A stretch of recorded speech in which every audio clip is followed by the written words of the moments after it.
Merci de choisir Canal Numérique Télévision pour vous informer, mesdames et messieurs, les principaux titres. Le gouvernement congolais passe de la vision à l'action. Ce mardi, la première ministre Judith Suminwa a lancé l'atelier des co-créations de la cellule de coordination et des suivis des résultats au ministère de la Santé. Objectif, transformer les politiques de santé en résultats concrets, renforcer la transparence et assurer une performance mesurable au service des Congolais. Le gouvernement congolais réaffirme sa détermination à lutter contre les violences basées sur le genre. La ministre du Genre, Famille et Enfants, Micheline Ombaï-Kalama, a appelé à une action concrète entre institutions, partenaires et communautés pour protéger toutes les victimes et promouvoir la paix en RDC. Les détails dans cette édition. C'est à l'hôtel Rotana de Kinshasa que la première ministre Judith Suminwa Tuluka a lancé ce mardi l'atelier de co-création de la cellule de coordination et de suivi des résultats ou CCSR. Cette initiative s'inscrit dans la dynamique des performances impulsée par le gouvernement. Elle vise à transformer la vision présidentielle en actions concrètes et mesurables. Judith Suminwa Tuluka a souligné la priorité de la couverture santé universelle qu'elle qualifie des devoirs moraux et des justices sociales. Le président de la République, chef de l'État, Son Excellence Félix-Antoine Tshisekedi Tshilombo, a tracé une vision claire pour notre nation. Mon gouvernement a la responsabilité de transformer cette vision en résultats concrets, car gouverner, c'est avant tout l'art de tenir parole et de transformer les promesses en réalité vécues par nos concitoyens. Aujourd'hui marque une étape décisive, celle où nous passons de l'intention à l'action, de la vision à la concrétisation.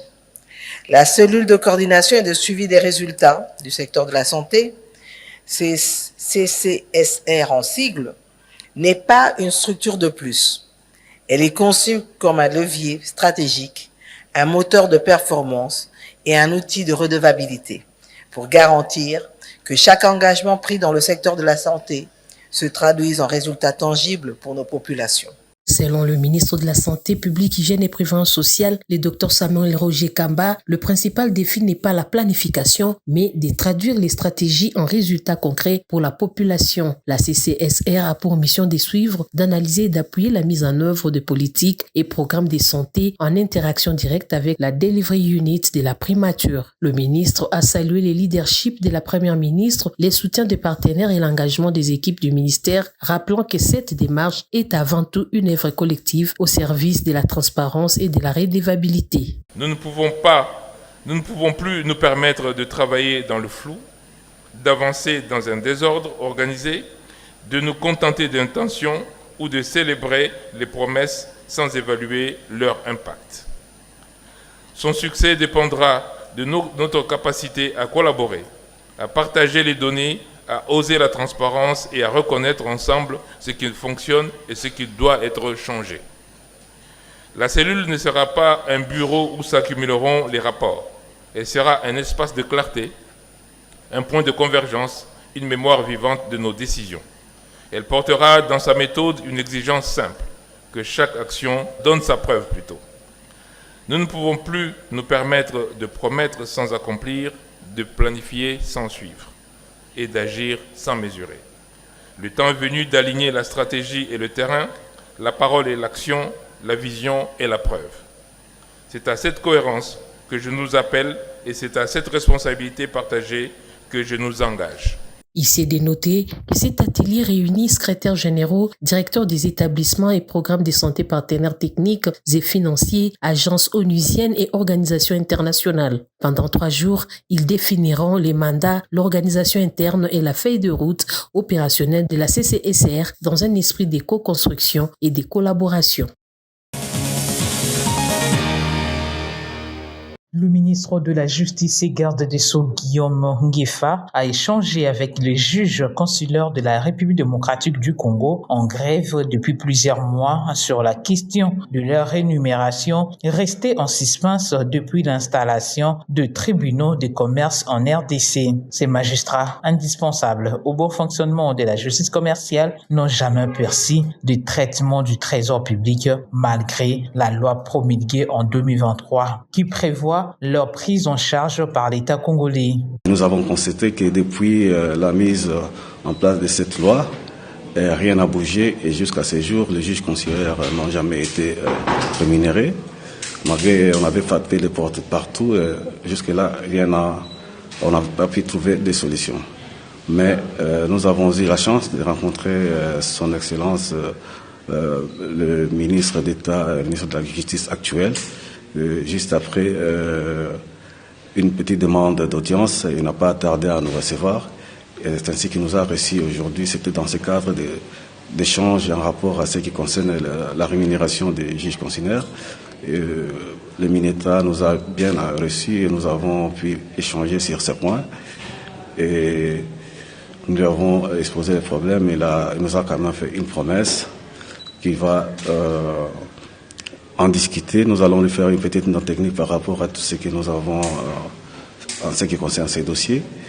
Et de son côté, il va voir, parce qu'il n'est pas le seul à prendre la décision, il va voir aussi avec ses collègues de budget, finances, et aussi Madame la Première ministre, et ensemble, ils pourront donner une suite et que nous espérons que cette suite sera favorable. Issu des rappelés qu'au cours de cette rencontre, le ministre d'État à la Justice a réaffirmé la détermination du gouvernement congolais à restaurer la dignité et les droits de tous les acteurs du secteur judiciaire, estimant que cela constitue une condition essentielle à la consolidation de l'état de droit et à la promotion d'un climat des affaires crédible et attractif.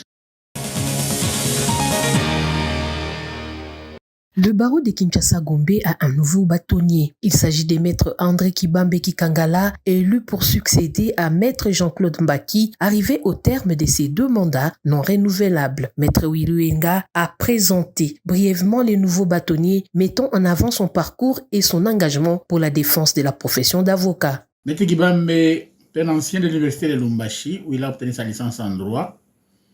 Et actuellement, il est doctorant en droit économique à l'université de Kinshasa.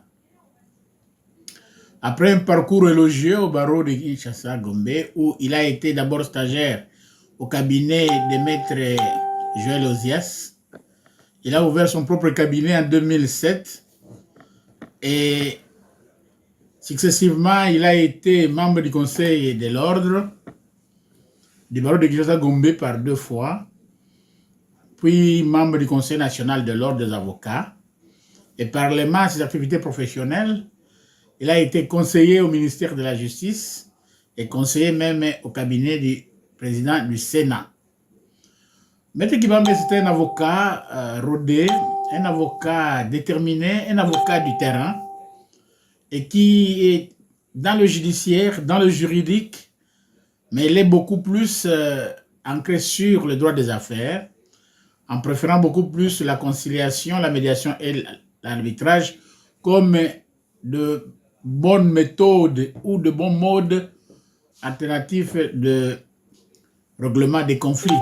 À la tête du plus grand barreau de la République démocratique du Congo, maître André Kibambe Kikangala devra relever plusieurs défis, notamment les renforcements de la discipline au sein du barreau, la modernisation de l'ordre et la défense de l'indépendance de la profession. Des priorités évoquées par maître Willy Wenga qui a salué la continuité et l'esprit d'ouverture du nouveau bâtonnier. Il y a des défis à relever que maître Kibambe devra affronter, entre autres moderniser les barreaux, doter les barreaux d'un siège, moderniser l'administration du barreau, former le personnel administratif, former les jeunes avocats, former les avocats à travers une formation continue, mais aussi il doit encourager l'exercice de la profession d'avocat par les femmes, l'exercice de la profession d'avocat par les jeunes, et voire même créer un circuit de renforcement des capacités de tous les avocats du barreau. Ici est de noter que maître André Kibambe Kikangala a été élu au second tour avec 823 voix contre 425 pour son challenger et 60 bulletins nuls. Il s'est engagé à travailler dans un esprit de concertation pour faire rayonner davantage les barreaux de Kinshasa-Gombe.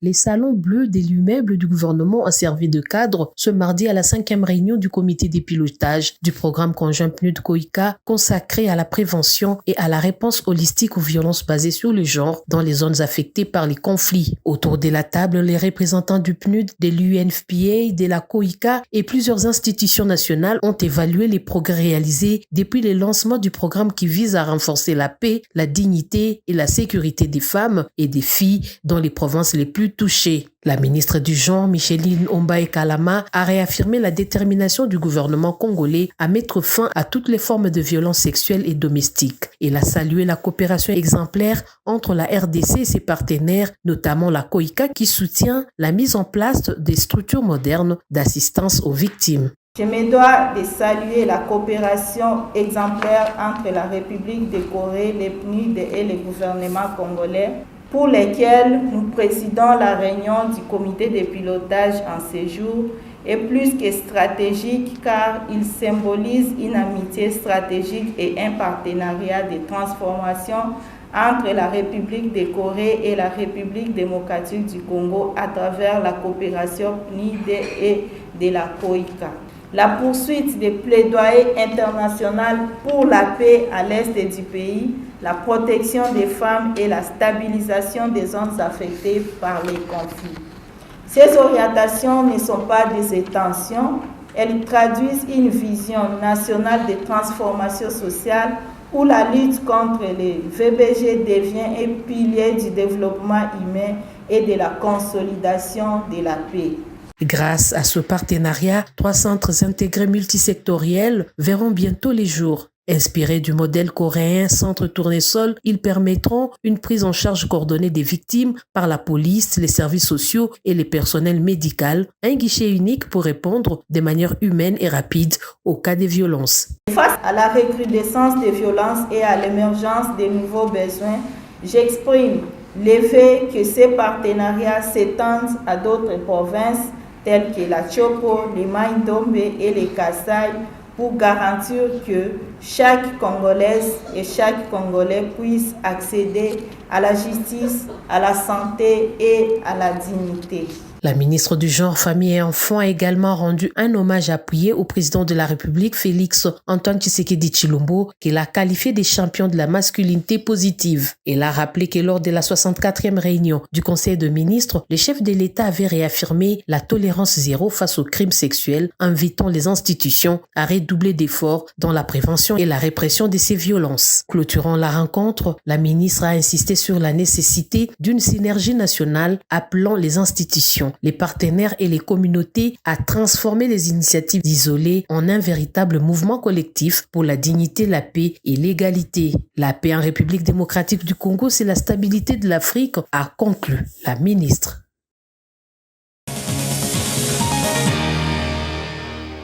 La réunion stratégique hebdomadaire du ministère de la Santé publique, Hygiène et Prévoyance sociale s'est tenue ce lundi sous la présidence du ministre de tutelle, le Dr Samuel Roger Kamba. Objectif, faire les points sur la situation épidémiologique nationale et coordonner les principales interventions sanitaires en cours. La tendance reste globalement positive. Pour la Mpox, anciennement appelée variole du singe, les chiffres sont en baisse. 648 cas ont été notifiés au cours de la dernière semaine contre un nombre légèrement plus élevé la semaine précédente.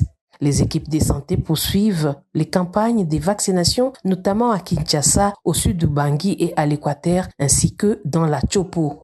Il y a des provinces qui sont des provinces purement endémiques à la Mpox. Il y a des provinces qui ont des pics épidémiques, notamment les provinces qui sont en proie à la sécurité comme la province du Nord et du Sud Kivu. Et aussi, on peut ajouter aussi la province du Sankuru et du Bas-Ouélé. Mais il y a aussi des provinces qui ont au moins contrôlé l'épidémie. Ça, ce sont des éléments qui doivent être capitalisés pour la réponse Mpox pour la semaine 42. On va aussi souligner les aspects en rapport avec la vaccination. La vaccination qui est en train de continuer pour la Mpox, contre la Mpox. Et cette vaccination prend en compte les deux types de vaccins. C'est le vaccin MVABN et le vaccin LC16M8 pour une vaccination géographique dans les provinces, notamment la province de Kinshasa, la province du Sankuru, la province de l'Équateur et la province de la Chuapa qui sont en proie à des fortes notifications des cas de Mpox. Concernant la maladie à virus Ebola, la situation demeure sous contrôle. 64 cas ont été enregistrés depuis les débuts de l'épidémie, dont 53 confirmés et 45 décès. Si la désactivation de la riposte est prévue dans un peu plus d'un mois, les activités de formation du personnel et de réhabilitation des infrastructures sanitaires se poursuivent dans les zones affectées. Nous sommes pratiquement à 34 jours de la désactivation de la réponse si rien ne s'est passé. Et nous sommes en train de travailler sur les activités de renforcement des systèmes que nous pouvons mettre en place au-delà de cette réponse dans la province du Kasaï et dans les zones de santé aussi qui ont été inscrites dans la préparation, notamment au Kasaï central et au Sankourou. La réunion a également porté sur la lutte contre le choléra. Une nouvelle opération baptisée Fleuve sans choléra sera lancée dans les prochains jours avec l'appui de plusieurs partenaires internationaux, parmi lesquels l'OMS, l'UNICEF, l'USAID et le FHI 360.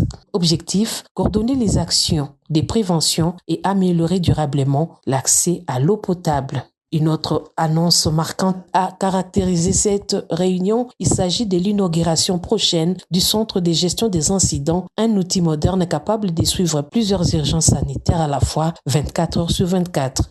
En parallèle, le ministre prépare plusieurs campagnes de vaccination contre la rougeole, la rubéole et la poliomyélite qui concerneront 19 provinces du pays. Une mobilisation multisectorielle qui traduit la volonté du gouvernement congolais de consolider la surveillance épidémiologique et d'assurer la protection sanitaire de la population sur l'ensemble du territoire national. La riposte contre la maladie à virus Ebola se poursuit à Boulapé. Alors que certaines rumeurs annoncent déjà la fin de la maladie, la coordination du système de gestion de l'incident a tenu à rappeler que l'épidémie n'est pas encore terminée. Lors d'un point de presse animé ce samedi 25 octobre, l'incident manager, le Dr Kitenge Richard, aux côtés de son adjoint Gaston Chapenda et de l'incident manager de l'OMS, le Dr Moriko Keita, a dressé un état des lieux précis de la situation épidémiologique. Les 19, c'était le dernier cas confirmé qui est sorti du centre de traitement. Dites à toute la population de faire la décompte avec nous. À partir du 20, qu'il compte 42 jours. Et si on arrive au 42e jour, la situation sous contrôle, et que l'on demande une dérogation d'un jour de plus pour dire voilà, nous ne déclarons pas au 42e jour, nous voulons déclarer au 50e jour. Là, vous pouvez revenir sur la question. L'épidémie a été déclarée le 4 septembre, officiellement, par le ministre, son Excellence, le ministre national de la Santé. La fin de l'épidémie le sera aussi, pareil, déclarée officiellement de façon solennelle. Devant la presse, les responsables du système de gestion de l'incident ont insisté sur la vigilance communautaire et la lutte contre les fausses informations qui circulent sur les terrains. Ils ont également évoqué les rôles clés que joue l'Institut national de santé publique, INSP, et son centre des opérations d'urgence de santé publique, COUSP, ainsi que la détermination des équipes à poursuivre les activités jusqu'à la fin officielle de la flambée. Ce n'est pas une période où il faut laisser tomber les bras. Ce serait une erreur. C'est plutôt le moment où il faut renforcer la surveillance épidémiologique pour être sûr effectivement qu'il n'y a aucun autre cas, il n'y a pas de chaîne cachée quelque part. C'est ainsi que systématiquement, tous les décès doivent être testés. Parce que quelqu'un, comme vous le savez, la maladie à virus Ebola ne se cache pas. Si quelqu'un est contaminé, il peut se cacher dans la maison. Mais la finalité, ça sera la mort, le décès. Et donc, pendant cette période, tous les décès sont systématiquement testés, on l'a dit, pour être sûr qu'une personne ne meurt pas par Ebola. La coordination de la riposte salue l'appui constant du gouvernement congolais et des partenaires techniques et financiers dans la gestion de cette 16e flambée d'Ebola. Grâce à ces efforts conjoints, la maladie reste confinée à Boulapé. Nous sommes encore en réponse jusqu'au 30 novembre. Mais pendant ce temps, il peut y avoir ce qu'on appelle des chaînes de transmission cachées. Oui, nous sommes des êtres humains, on peut peut-être rater des choses, parce que tout ce qui se passe, ça se passe au niveau de la communauté. Un malade qui meurt, peut-être si les informations ne sont pas remontées aux équipes de la riposte, peuvent ne pas être au courant. Ou peut-être qu'il peut y avoir une autre personne qui contamine une autre personne, ainsi de suite. Donc tout ceci, donc ces 42 jours-là, c'est vraiment comme une période de sécurité pour se rassurer effectivement qu'il n'y a aucune autre chaîne de transmission cachée. Et à ce moment-là, le ministre national va déclarer la fin de l'épidémie. Mais pendant ce temps, vous, journalistes ici, présents, vous devez pouvoir justement communiquer avec les membres de la communauté que cette épidémie encore est là. La riposte continue, la vigilance reste le mot d'ordre, car ce n'est qu'à la fin du compte à rebours que la zone de santé pourra être déclarée exempte d'Ebola.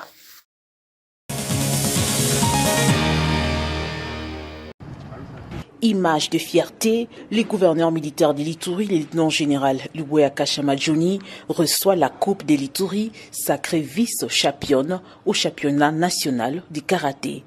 Après des combats menés en kata et à comité dans la ville de Beni, les professionnels des arts martiaux de l'Ituri ramènent 42 médailles, parmi lesquelles le médaille en or et en argent. Maître English, ceinture noire, le plus gradé de la province de l'Ituri, s'est réjoui de l'accompagnement de l'autorité provinciale. Je remercie l'autorité pour pouvoir nous recevoir aujourd'hui parce que nous sommes venus lui présenter sa coupe. C'est lui qui a gagné.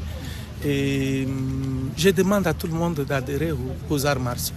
Pour le chef de la division des sports et loisirs en Ituri, cette victoire est une preuve que l'Ituri n'est pas seulement une terre de guerre. Pour moi, c'est un honneur parce que notre province a gagné malgré qu'on parle mal de la province de l'Ituri. La province est sortie deuxième dans cette compétition. Alors ça nous a donné l'honneur dans notre province.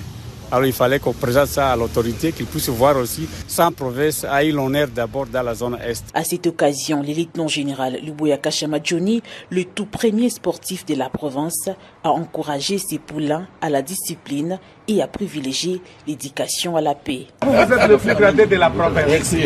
Notons que la jeunesse iturienne est le pilier sur lequel l'administration militaire s'appuie pour bâtir l'avenir de la province de l'Ituri.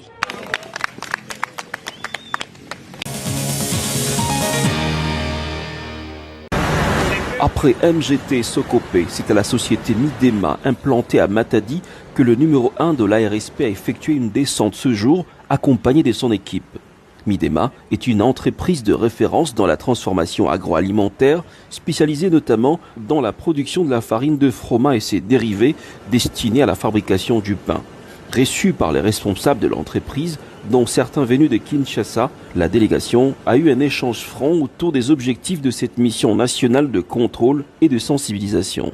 En effet, cette opération vise avant tout l'application stricte de la loi sur la sous-traitance. L'ARSP entend donc s'assurer que seules les entreprises congolaises éligibles et légalement reconnues participent au marché de la sous-traitance dans un esprit d'équité, de transparence et de compétitivité saine.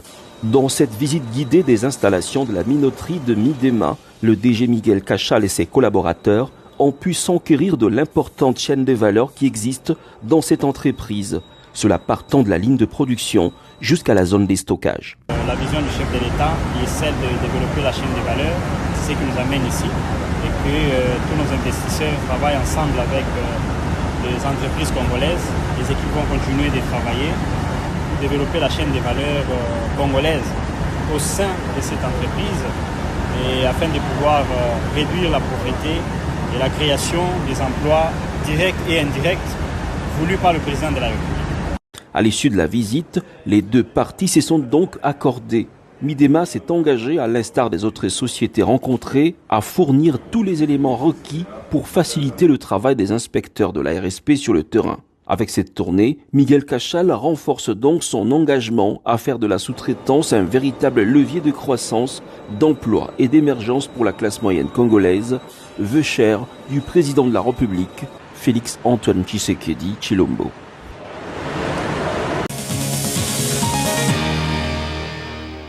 Les ponts métalliques centenaires de la route nationale numéro 1 vont laisser progressivement la place à des ponts définitifs en béton grâce aux travaux de réhabilitation des 850 derniers kilomètres de cette route, dont le tronçon compris entre la ville de Mbujimayi au Kasaï oriental et la cité de Ngouba dans la province du Lualaba. Ceci est l'un des acquis de ce projet lancé au mois d'août 2024 grâce à un financement du programme sino-congolais. Sur le lot 6 de ce projet qui va de Ngouba à Lubudi, 4 ponts ont déjà été jetés sur 4 cours d'eau. Des ponts définitifs qui ont pris la place des ponts bêlés qui s'y trouvaient. 2 entreprises se partagent les 150 km de section, à savoir Sino-Hydro 11 et CREC 7. À fin octobre 2025, l'état d'avancement des travaux est plutôt satisfaisant dans un contexte où tout doit être bouclé à fin 2027.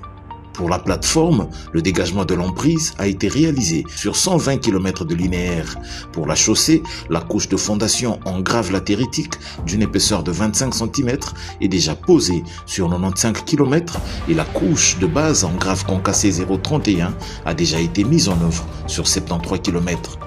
La monocouche bitumineuse d'une épaisseur de 1,5 cm est déjà appliquée sur le même segment que la couche de base, soit 73 km. Enfin, la couche de roulement en béton bitumineux de 4 cm d'épaisseur est déjà posée sur 7 km. Une situation globalement satisfaisante qui donne l'espoir aux usagers.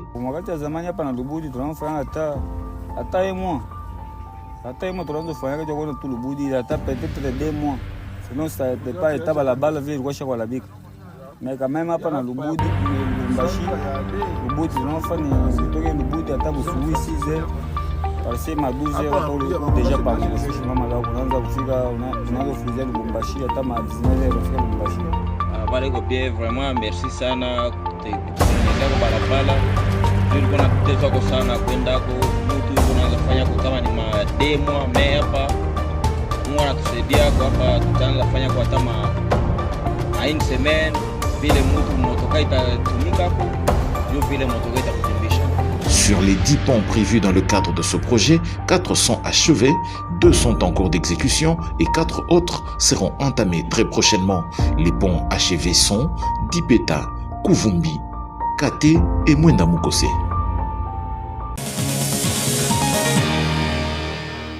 Autrefois connu pour sa mauvaise réputation, le marché Koweït était considéré comme un lieu de recel et de vente d'objets volés. Aujourd'hui, il a changé de visage. Ce marché populaire fait vivre de nombreuses familles et attire de plus en plus des clients à la recherche de bonnes affaires. Longtemps appelé le marché de voleurs, Koweït renaît peu à peu entre les allées encombrées, les étalages débordés de vêtements, des téléphones ou d'appareils réparés. Ici, tous ces revendent, tous ces recyclent.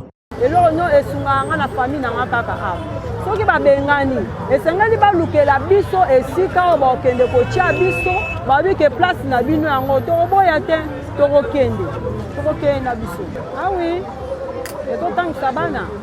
ezotangisa bana na ofutela bandako bana ba université ezosunga mpe famille libota na marché oyo liboso babanda kobenga ngo wenze ya bamama babanda koteka babwaka nzoto ntango elongo babwaka nzoto nde sikoyo ekoma Koweït babiloko baoteka babilamba baoteka biloko nyonso vraiment bateka yango na esika. Le marché est devenu un véritable espace de survie économique pour des dizaines de familles dans un contexte de hausse du coût de la vie. La seconde main séduit de plus en plus.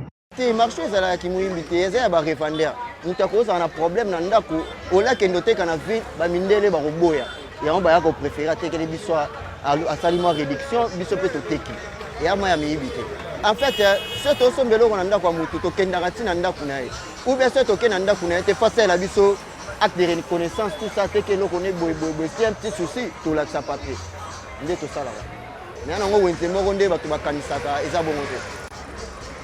te faut bazala na confiance nango awa il y a d'autres personnes biloko ya des choix bato misu ba préférer ya ville ba misu ba préférer au Casino d'Europe parce que misu a mingi biloko au Casino d'Europe o ediraka so ligne ya ville eza nango mais neti biso to ebi marché to préférer biloko ya Casino d'Europe pe umelaka ba faut ba ya kaka so ka rater loko na ville awa ozwango o pe awenza bana mboka o ya wenza l'étranger te bana mboka bani to ganyaka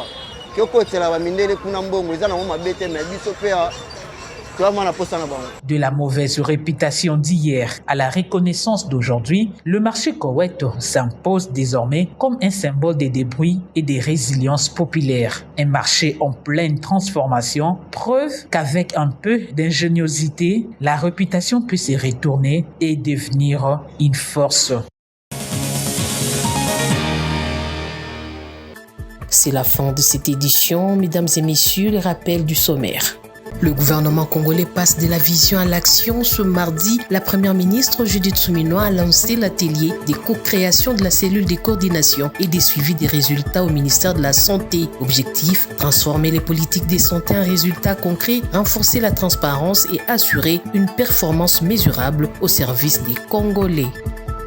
Le gouvernement congolais réaffirme sa détermination à lutter contre les violences basées sur le genre. La ministre du Genre, Famille et Enfants, Micheline Ombaï Kalama, a appelé à une action concrète entre institutions, partenaires et communautés pour protéger toutes les victimes et promouvoir la paix en RDC.